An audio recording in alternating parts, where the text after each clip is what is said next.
Hello again everyone, and welcome back to my Character Crusade Unbound Season 2 Let's Play featuring Alusell, the Alteration Swordsman. Getting really tired of that intro.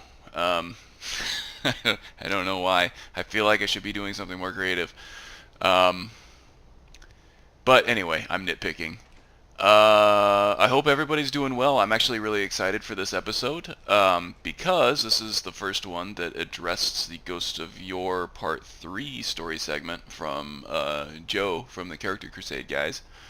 And this is going to be a heavy story episode, I believe. We're going to throw a lot of new stuff at Alusell here. I think he's going to be pretty worn out by the end of it. Wow, look at those clouds. That really goes perfectly with the imagery of the Ghost of Yore story segments with the fast-moving clouds in the background. Really cool. I could just sit here and watch this all day, I think. But I won't. So what happened last episode, or the last couple episodes? We actually were able to retrieve our Hjaldi's sword from Deepwood Redoubt and Hag's End. Well, Deepwood Redoubt particularly. Hag's End was kind of just a bonus dungeon that we did to chase a hag raven around and just get some exercise, I suppose. But we do have Hjaldi's sword right here.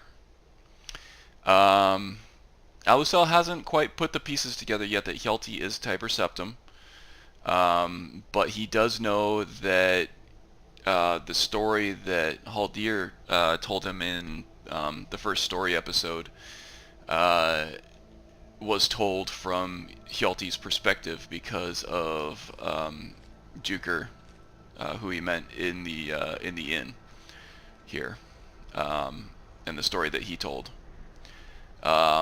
So let's go ahead and return this sword to this crazy old ghost here and see what he has to say about things.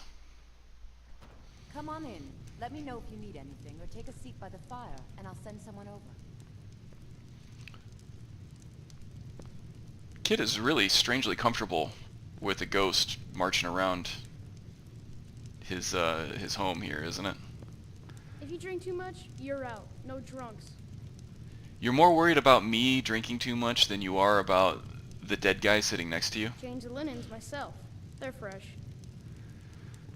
I would imagine you had a lot of linens to change after people saw this ghost, huh? By your side to take back the reach from the savages. I have Hjaldi's sword. It's been an honor to serve you, brother. Remember our lessons from the sword masters of Alkir? Let me show you a few things you may have forgotten before we leave Rolden.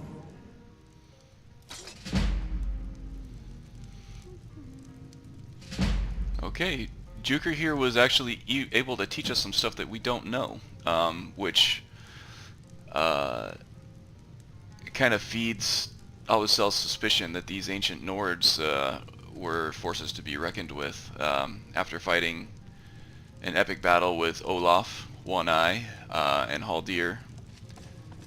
The Galder boy is less of an issue, but those two guys definitely were up to the task. All of a sudden, the ghost disappeared. What happened to it? Okay, so at this point, Alusell is going to tell Adis here what he knows You think that ghost is about the coming back? ghost and about Hjaldi and all that. And he's going to see what she knows about this because she seems to be kind of an expert on the history of this place, and she might be able to fill in some gaps for I was just Alusell getting here. used to that. Now here's a man I'm glad to see. Hjaldi? I never heard of anyone named Hjaldi. Tiber Septim had many names. Maybe that's one of them. See ya. Yeah, so after talking with, what's her name?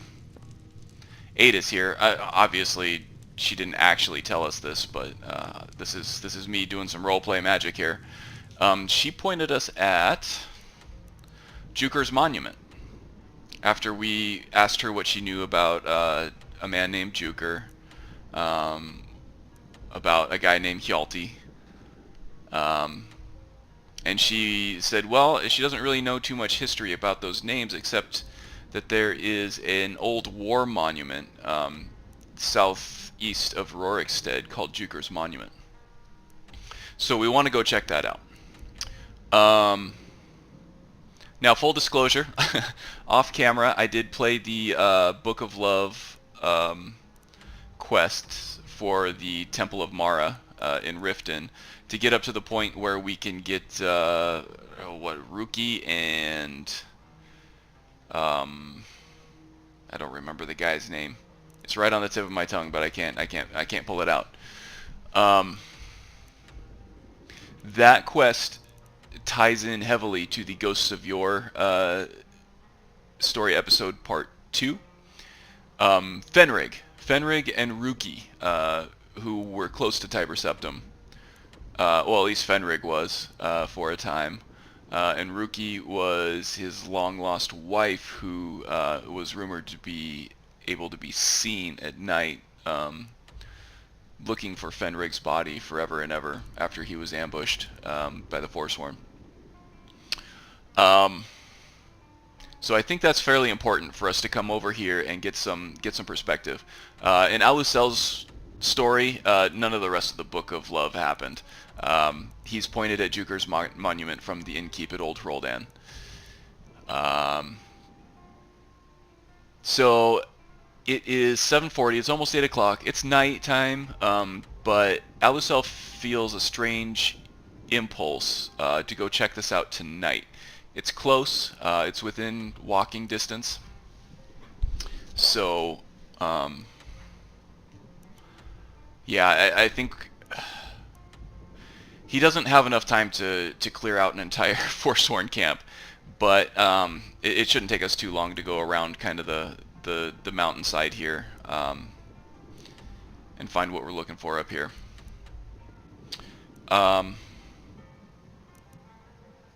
So yeah, let's get on the road and talk about some things, what we have in store, what has happened, what Alusell is feeling.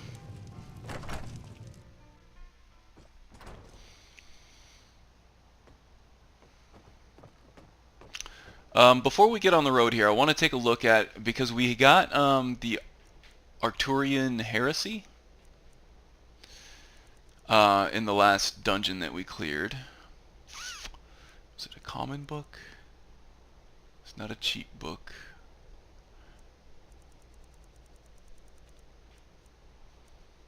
Might be a rare book.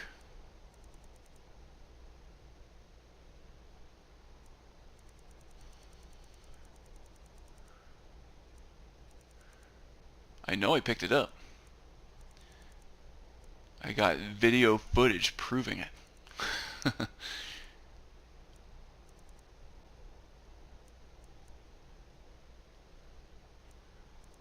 It might be the Arcturian heresy here. No?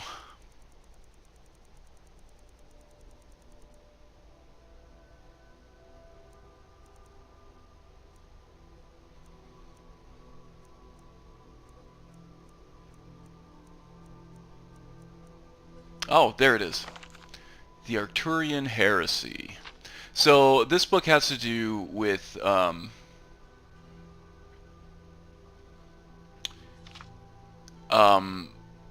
with an entity called the Underking that was kind of advising and lending power to Talos, or Tiber Septim at that point, before he actually became Tiber Septim. I think he was called General Talos. And this is kind of an alternate history about how Tiber Septim actually came from High Rock instead of at Mora. And that he had some kind of dark influence in him that lent him power, that kind of deflected arrows. And things like that. Now this is, and actually gave him the power of the Thu'um. Now we know after playing the main quest of this that that's not all true, but probably neither is the conventional history on Talos and Tiber Septim. So there's probably some truth to this. And this Underking here, I'm saying, I think they give some theories as to who this Underking actually is. But I'm saying the Underking is actually King Olaf One-Eye. And Olaf is kind of a celebrated figure from Nordic history, from before Tiber Septim's time. So when the ghost of Olaf presented himself to Tiber Septim I think was eager for his advice and his help. Too bad that Olaf was actually already corrupted by one of the dragon priests.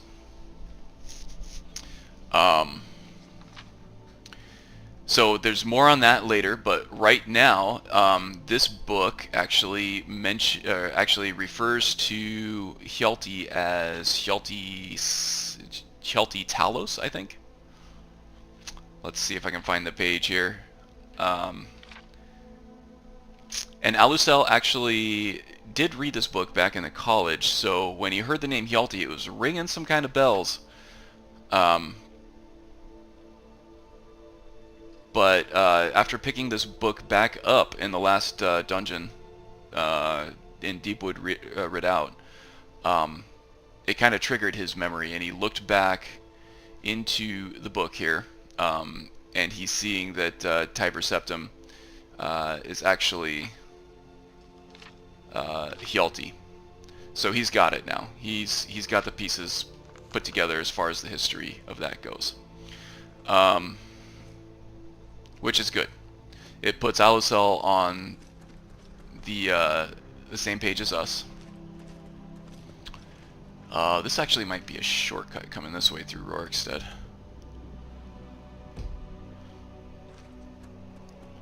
Alright, so Alusell's feeling pretty invigorated now, which is partly why he's insisting on visiting Juker's monument right now, as opposed to waiting for later.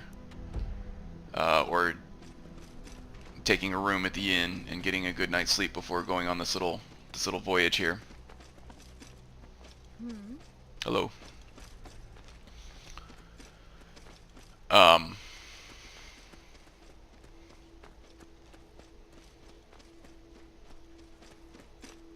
Yeah, so that kind of fills in a lot of holes in my story too. That's actually a pretty cool read. Anybody who's interested in the Nordic history, the history of the Empire, history of Tiber Septim, I actually recommend reading that book. It's pretty cool to see kind of an alternate explanation on things. And my take on it, and probably Alusell's take on it as well, actually definitely Alusell's take on it as well, is that the conventional history on Tiber Septim is definitely dramatized. There's been some artistic liberties taken with that story, for sure, kind of to heroize Tiber Septim and make him sort of infallible. That's a fox. Okay, I thought that was a saber-cat. But there's large bits of it that are actually true, that we should take at face value. And I think that this alternate history in the Arcturian heresy here should be taken the same way. And Alusell agrees that there is some figment of truth in that book. So he's starting to put the pieces together there as far as Hjalti equals Tiber Septim, Juker and Halldir's story, and he might start putting the pieces together concerning who the Underking is and Olaf One-Eye. So that, I think, is something that we will address very soon, because Alusell, he's a really smart guy, but he's not clairvoyant. He's not omnipotent. Like I am, in terms of the story, because I'm obviously writing the story as I go along. But he doesn't know everything that I know concerning this stuff. So he's got a lot of questions yet. And a lot of questions will probably be answered, but a lot more will also be asked very shortly here at Juker's Monument. So yeah, this is pretty exciting. This is stuff that has been kind of ruminating in my brain for a little bit. I've been mulling over it, I've been adding things to it, taking it away, wondering how I can fit this stuff into my story, and how it fits into the Ghost of Yore stuff.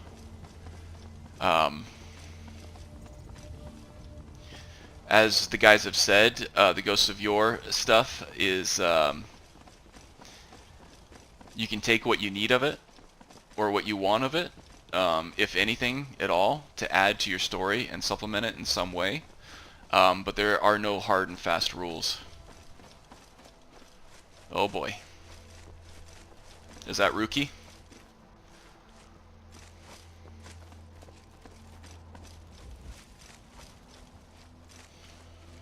Alright, well, more ghosts of Yore, so to speak. That must mean we're on the right track, huh?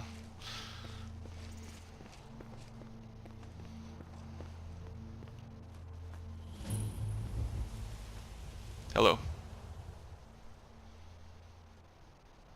What are you doing out here? I'm searching for my Fenric. He was marching with Yukor's men, who they say were wiped out here. I've turned over everybody, though, and I can't find him. Please help me look. He has a bright red beard and hair. I don't see any bodies here. I don't have time for your foolishness. Either help me or be gone. He must be here somewhere. Okay. So Fenrig, is he gonna be a ghost? Or is he going to be just a body on the ground somewhere? Boy, Verdant isn't really doing me any favors right now. The lush grass looks great, but if it's covering up a body, this is gonna be rough. Let's see if the map says anything here.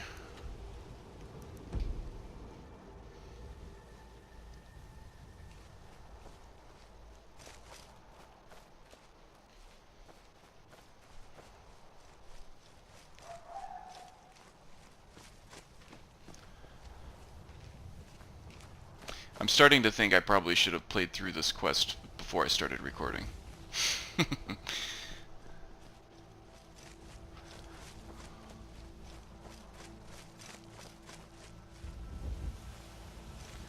So the map marker just says to talk to the long dead lover. I've turned over. Please help me look. Are you a fool? Look at the bodies around you. Even if you're blind, surely you can smell the blood. Come, help me search for Fenrir. He must be here somewhere. Okay, the texture of that was not clear, but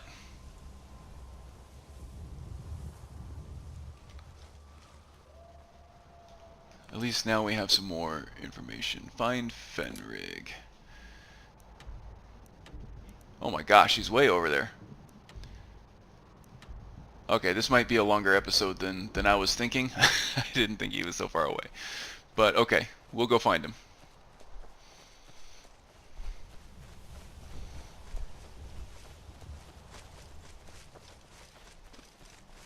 Yeah, so I mentioned that the Ghosts of Yore Part 3 story episode is out. I'm going to link to that in my description below.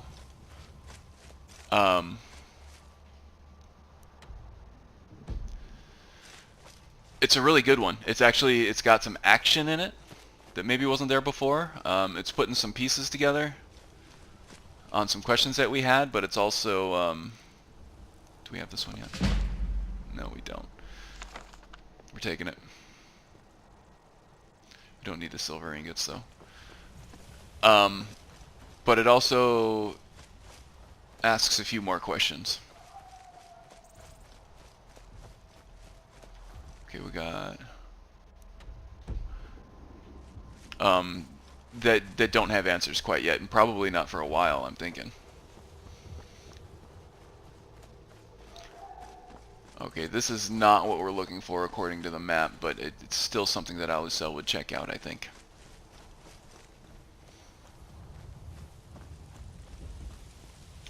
But more than that, it gives us some direction. Or skill books.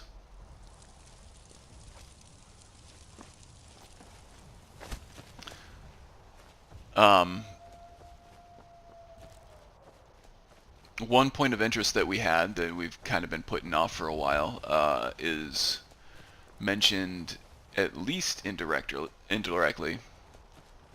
Probably more directly than that. Actually,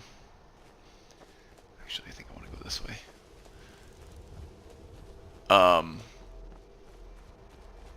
In fact, it is actually now the target location for our locational story piece.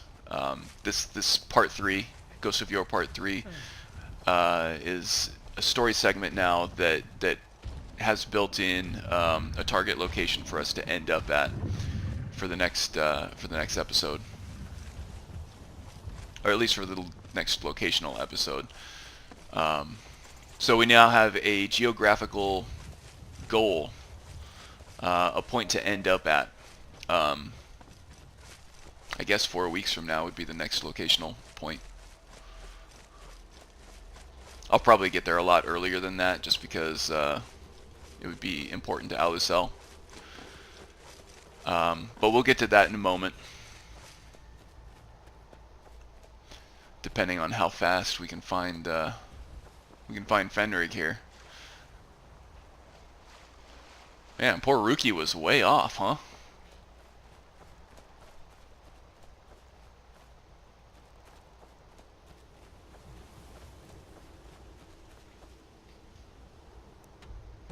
Okay, we're close.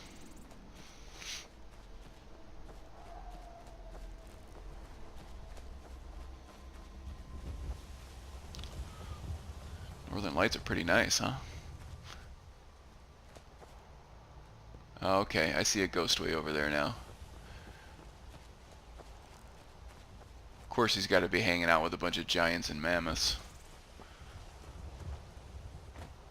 We've been doing a lot better on the combat front, but I don't think we can take these big old bruisers if we had to. Let's try to give them some room here. Okay, looks like we're not going to be crossing paths, but we're going to be coming close. Hey, Fenrig. So, hey, your wife is looking for you. Rookie? Where is she? She's in the west, in the plains over the mountain. Not super close. We're expected to fight there tomorrow. Joker elected to camp here for the night. I don't like it, though.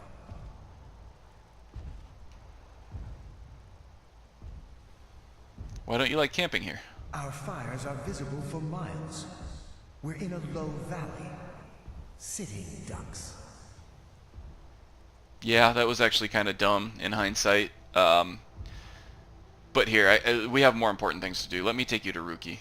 If she's come this far from home, it must be important. Lead on. I just need to report back to camp by sunrise. Oh, something tells me you'll have all the time in the world to report back. Okay, Fenrig disappeared, so I guess he's just following us invisibly now. Hearing lots of wolves. The wolves I don't mind so much. I don't want to tangle with the giants and the mammoths, and I also would rather not tangle with saber cats if I could avoid it.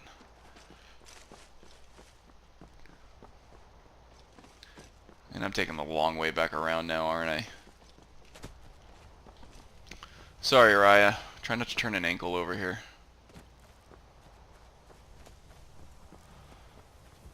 Mud crabs I'm not going to bother with.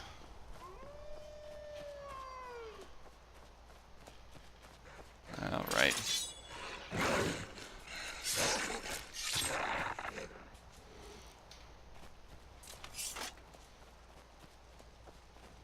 Have I cleared this fort out? I have not. So I'm going to try to avoid this.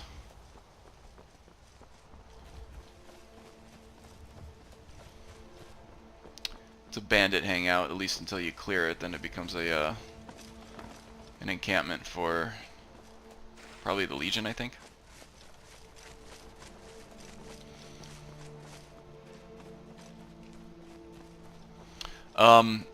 Yeah, so I noticed that Fenrig pronounced it Juker, which is interesting. I always thought it was Guker. And here I am thinking that that Joe was pronouncing it wrong in his story,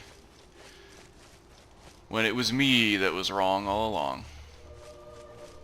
But at least I can admit that.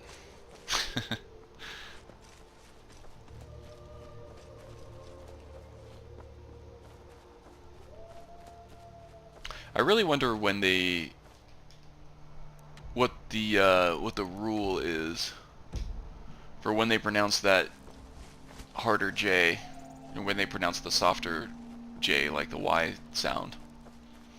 I don't know. I'm no linguist.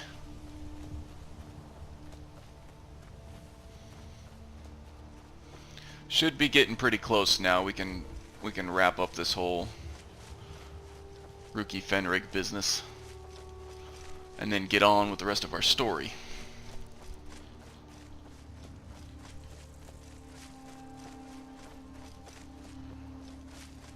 Is there room to cut over here so I can avoid the big beasties there? Oh yeah, we're getting closer now.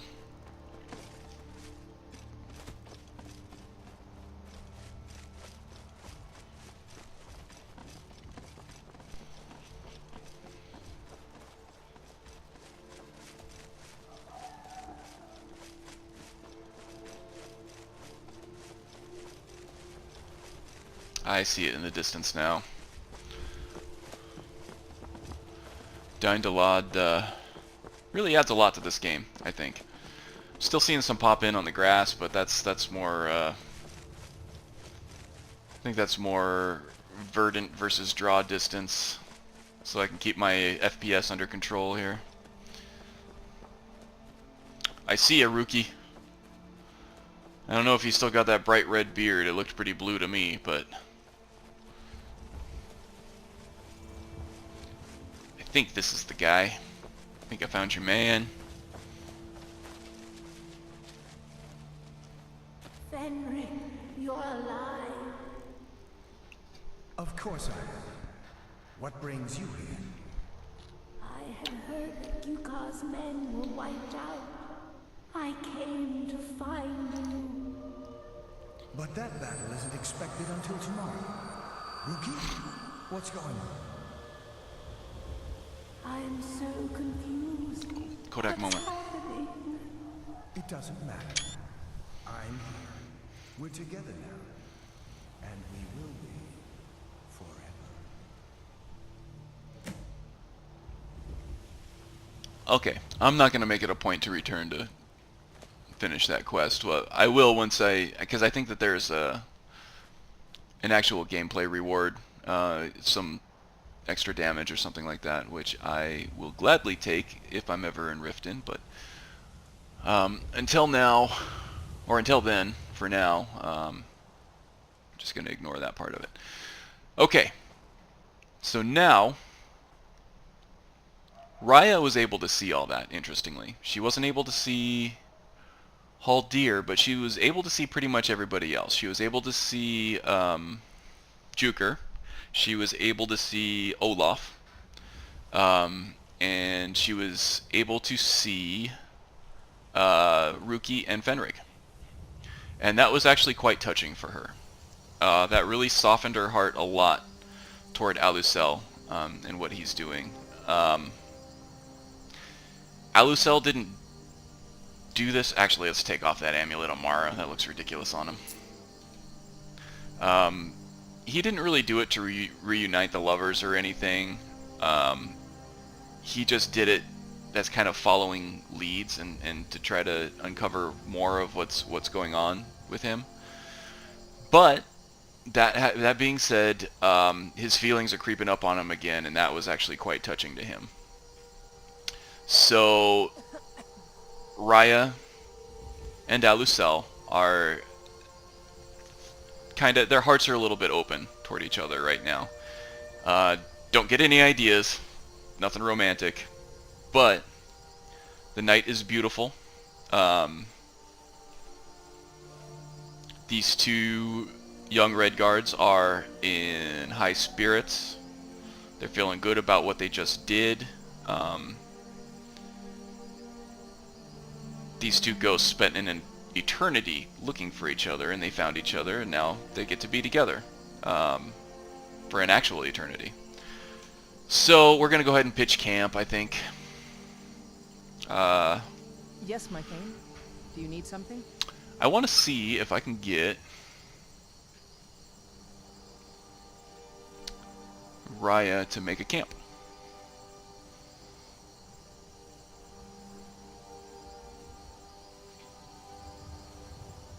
Oh yeah, she did.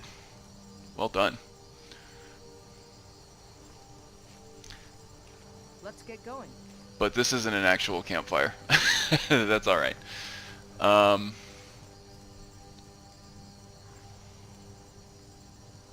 So, yeah, Alusell's feeling good. He's a little more open emotionally than he has been with Rayya at the moment. He's feeling a little more human than he normally lets himself. Rayya is having some warm feelings toward Alusell. So this is a rare opportunity for Rayya to actually get to talk to Alusell and get to know him a little more on a personal level. And I don't know if you guys have noticed, but Rayya and Alusell have identical face paintings. And they have this whole time. That was a complete coincidence at first, but a long time ago I actually tried to think about how I can work that into the story. And so as they're talking, Rayya asks Alusell about his time in Hammerfell, and he was a little closed off just because his time in Hammerfell was closed off. But she pries a little further and asks him about his childhood. And he said he remembers living on a small farm with his parents. It was him and his baby sister. They were very happy. He doesn't really remember any specific details, but he remembers love, he remembers happiness, and he remembers comfort. And that went on for a while until something very scary happened, and his farm was raided. He found out from his foster father later, who told him matter-of-factly, without any kind of emotional support or anything, that when he asked about it, that his parents were killed by the Thalmor. Thalmor undercover agents, posing as just passersby in the need of lodging on their way to Sentinel or some other bigger city in Hammerfell.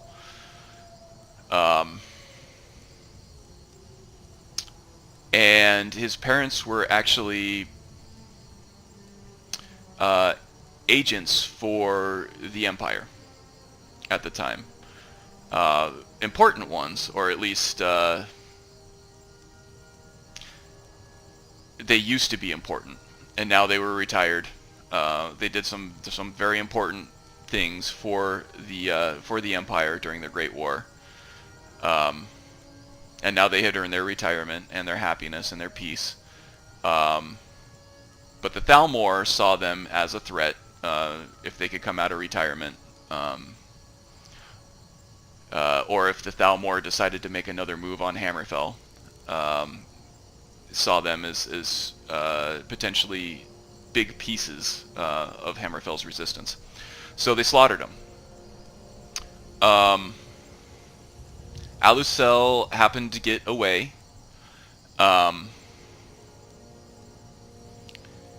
But he doesn't remember much of that. He just remembers being afraid. He remembers hiding. And this little story changes Rayya's demeanor completely. She's shocked. She's amazed. She says that she heard a very similar story about her parents from Runil. So their family's farm was close to the border between Hammerfell and Skyrim. Runil was Rayya's adopted father. And if you remember Runil, he is the priest of Arkay, the High Elven priest of Arkay that we found in Falkreath. He also sent us to Bloated Man's Grotto to get his journal. And his journal details his time as a Thalmor agent, in which he did things that he highly regretted. Rayya doesn't know that, but Alusell does. Because Rayya hasn't seen that journal, but Alusell has. All she knows is that she was adopted by a High Elven priest of Arkay named Runil, who raised her in Falkreath.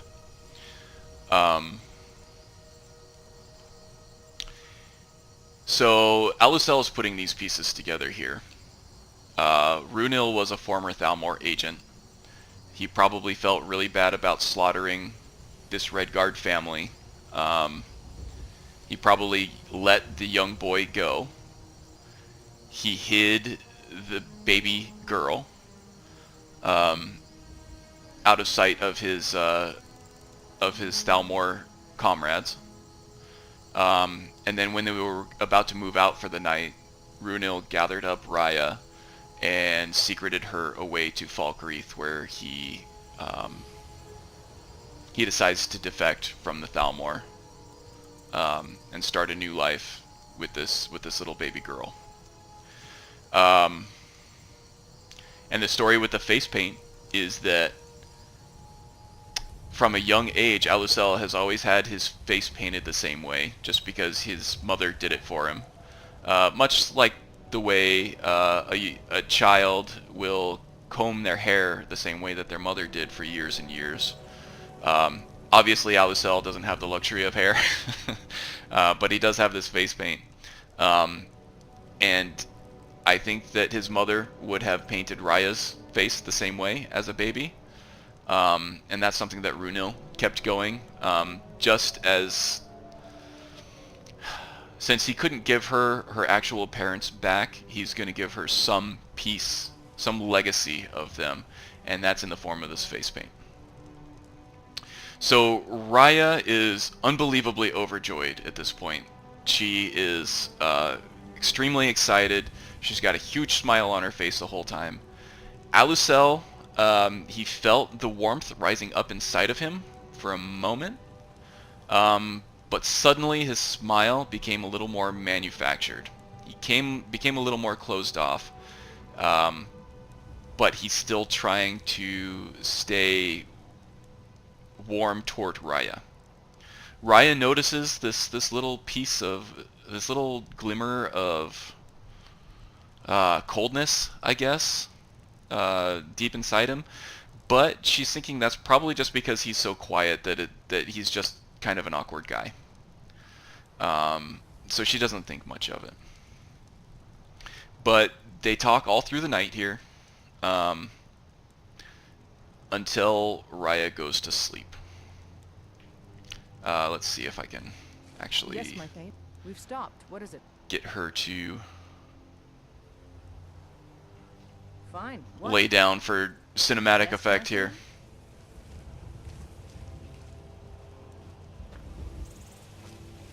Thane. We'll just put her in the tent Will here. do. That it?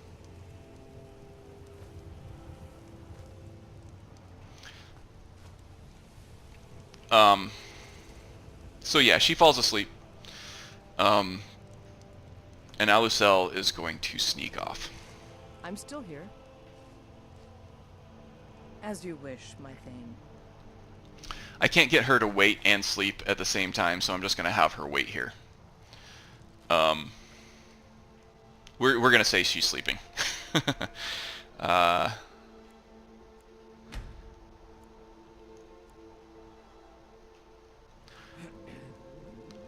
Now before Alusell, before Rayya fell asleep and before Alusell kind of took off, they were discussing their plans for what to do next.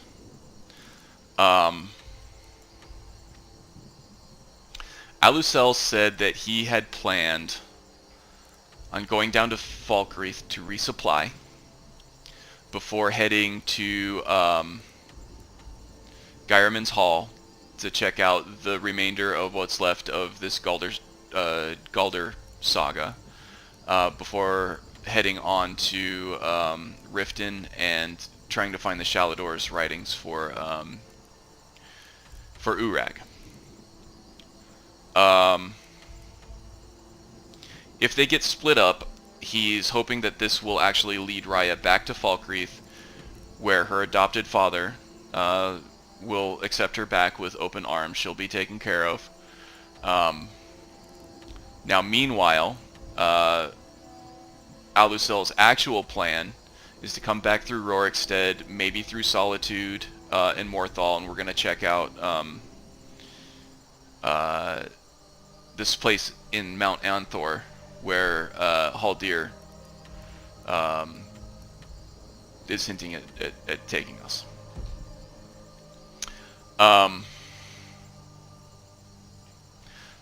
So that's Alusell's plan. Now, the reason why he's doing all this is because he's always been alone.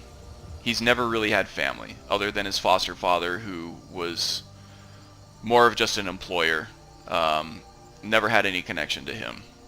So he's never really had anything valuable to lose, except for his own life, which he was more than willing to risk for certain things.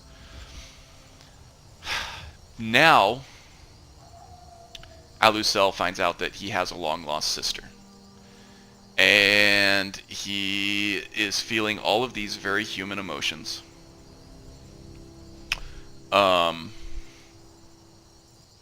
Human emotions that he's very uncomfortable with.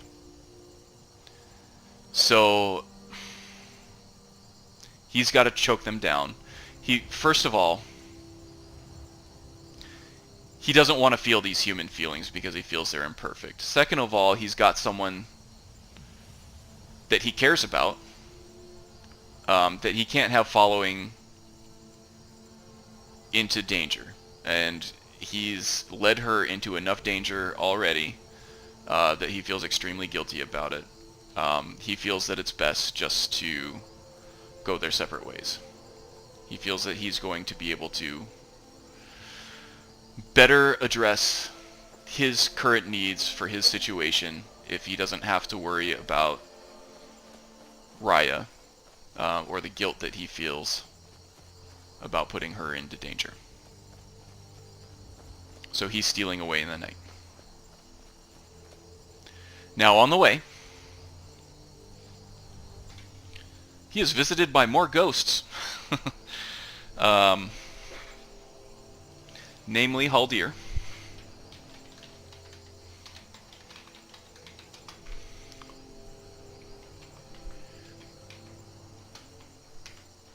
And Halldir has a buddy with him as well.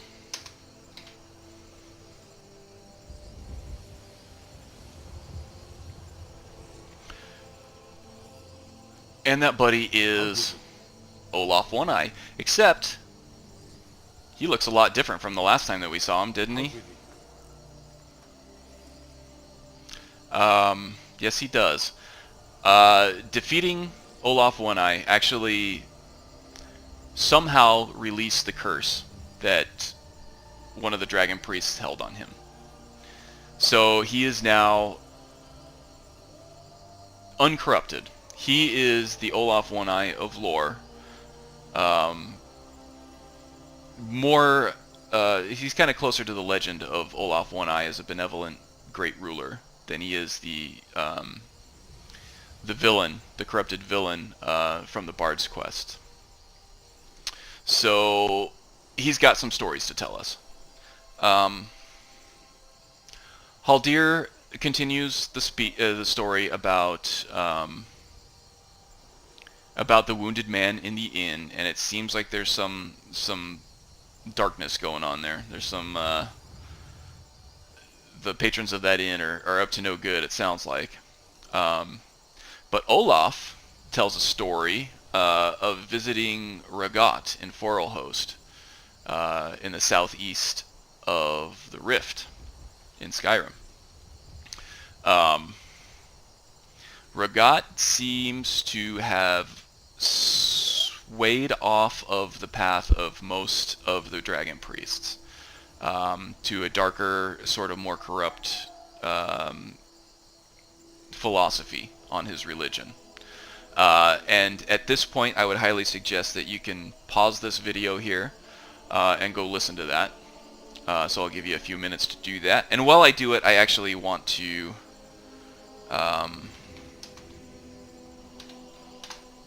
take the opportunity to make some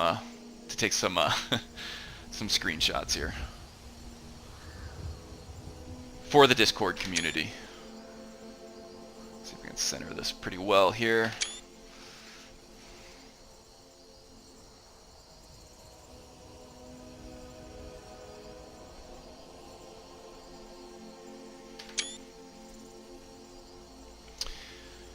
So yeah, Olaf tells this story about traveling to Forelhost to appeal to Rayya to come rejoin the more conventional path of the other dragon priests and everything.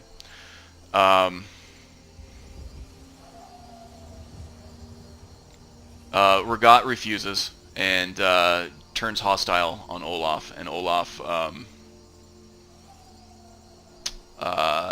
barely escapes with his life until the very end, where he collapses and he hears a mysterious voice say, "I told you," and kind of fades to black there.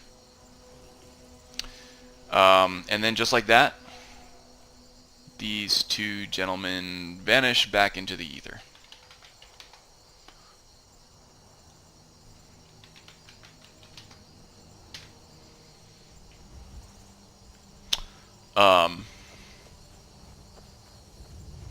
And Alusell has a new focus on the southeast of Riften, where we just so happen to need to go find Shalador's writings anyway. I believe this is Forelhost, and in a previous episode I said there was a special surprise for Alusell over there, and Rayya the Dragon Priest there was that special surprise. So immediately after seeing what Halldir is trying to lead us to over here in the mountains of Winterhold, we're going to go ahead and travel back toward Riften to take care of all of that. And hopefully we can stay off the scent of Rayya, our sibling bloodhound. Hopefully she just ends up in Falkreath and lives happily ever after while we take care of our own thing here. Now, the most immediate course of action for Alusell here is that he is without a porter, and he needs one of those to carry all his loot. so that he can sell it off and spend it on spells and training and crafting supplies. And the subject of a new follower has been on my mind for a little while. Oh man.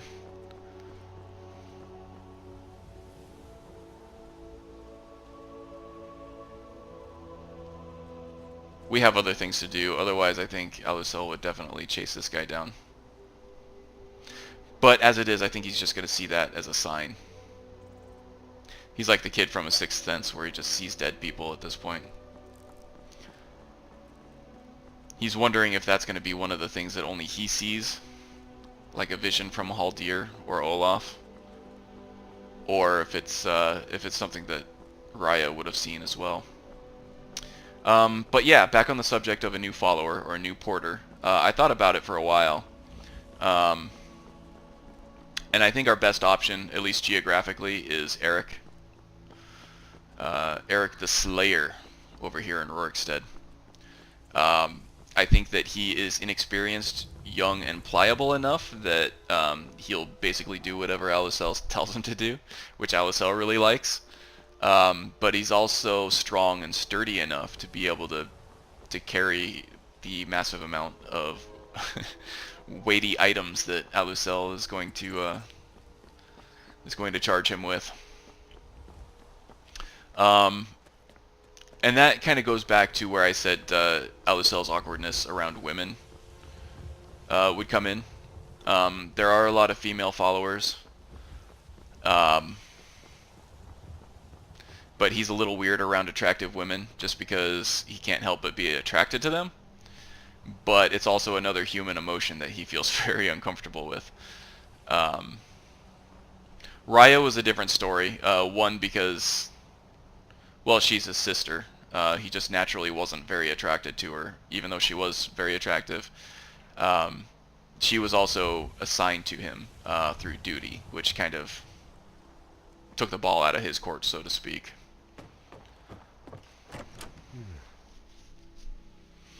He didn't have to address how to act around her I got a clean mug around here somewhere. or anything like that.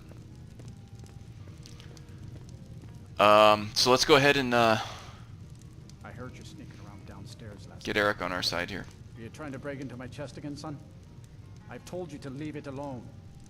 I just wanted to try on your old armor from back when you were a soldier. I thought I might be old enough to wear it. I've told you 100 times I locked that chest for a reason. I don't want you getting a head full of ideas about adventure and glory. I'm old enough to decide how to live my life, and I'd be honored to wear your armor. If you just let me. I'm strong enough to handle it. Strong, yes. But how clever are you? I tell you what, if you can open the lock on my chest, you can have everything in it. I'll take your challenge. But if I win, I get to start a new life as an adventurer, and with no objections from you. Well, Alusell happens to be clever enough for the both of them, so You let's look see like what we can you've do seen your here. share of adventure. I envy you that. In fact, maybe you can help me with something. Sure, what is it that you need?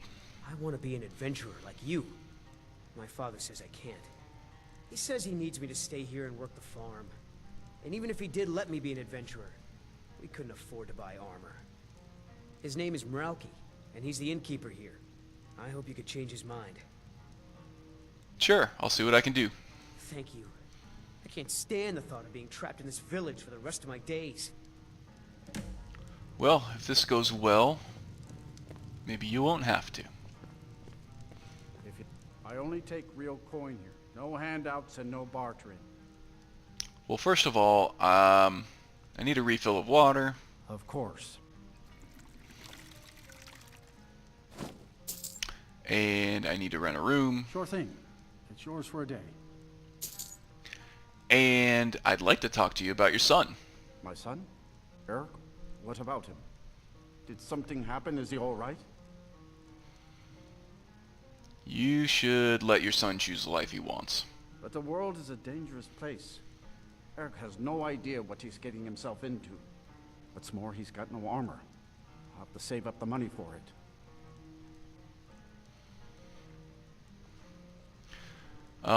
Listen, maybe I can help you purchase the armor for him. You would give your own coin to help my son? I'm moved by your compassion. Your kind deed will not go unrewarded, my friend. Tell Eric I've changed my mind and will visit Whiterun soon to fit him for armor. I'll show you to your room. Perfect. Right this way.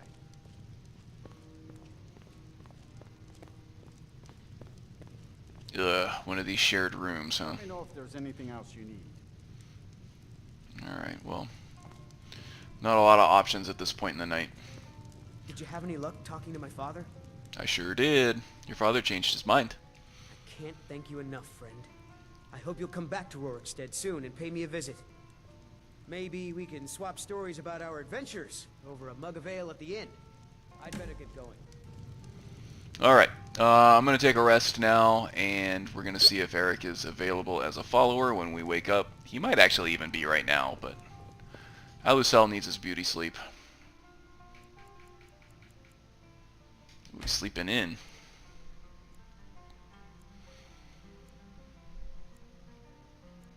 He had a long night, and he's emotionally fatigued at this point.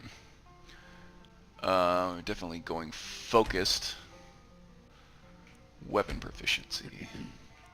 Block and one-handed. Ooh, lots of choices when I sleep, huh?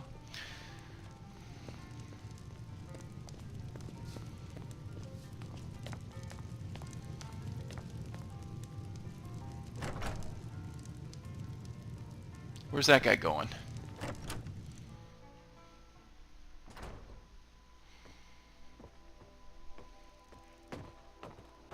My father, Mralki, manages the inn. He used to be a soldier, but he left that life behind. Oh boy, I think I need a few a few days. We're gonna have to go without a porter for a little bit, I think.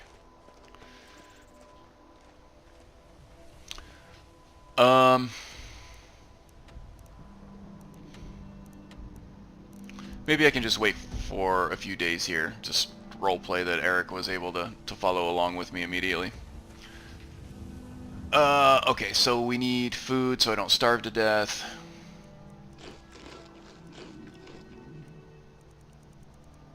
Water.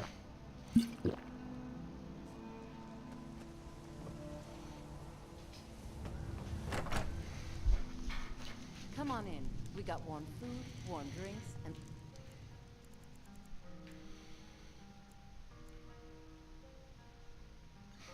warm beds. Okay, well I don't need to do all this on camera. Anyway, Eric is our new porter. I'll have that figured out for the next episode. So yeah, what happened this episode? We reunited Fenrig and Ruki. We brought we brought Hjalti's sword back to Juker. So we're kind of closing off loose ends here. I think what's happening here is Halldir at this point is actually leading Alusell on a circuit of Skyrim, kind of tying off Tiber Septim's loose ends that he had some great regrets about. I think that's kind of a cool concept to think about for right now. And then we found out that Alusell and Rayya are long-lost siblings, and that was pretty emotional. Alusell, feeling immediate guilt, leaves Rayya at camp and kind of goes off in the opposite direction that they were planning on, just because he doesn't want to put her into any more danger. On the way out, he was visited by Halldir and Olaf One-Eye, who now seems to be cured of his curse. So it can be done. And he told us about a story involving Ragat and Forelhost way down here, where we were going anyway. So yeah, now we're at Rorikstead, waiting for Eric to become our porter. And then once we do that, then maybe we can head back up here and check out what Halldir has waiting for us up in the Mount Anthor area.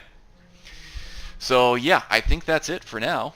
I hope everyone is doing well, and I hope you continue to do so until the next episode. So Alusell and myself bid you farewell. Goodbye.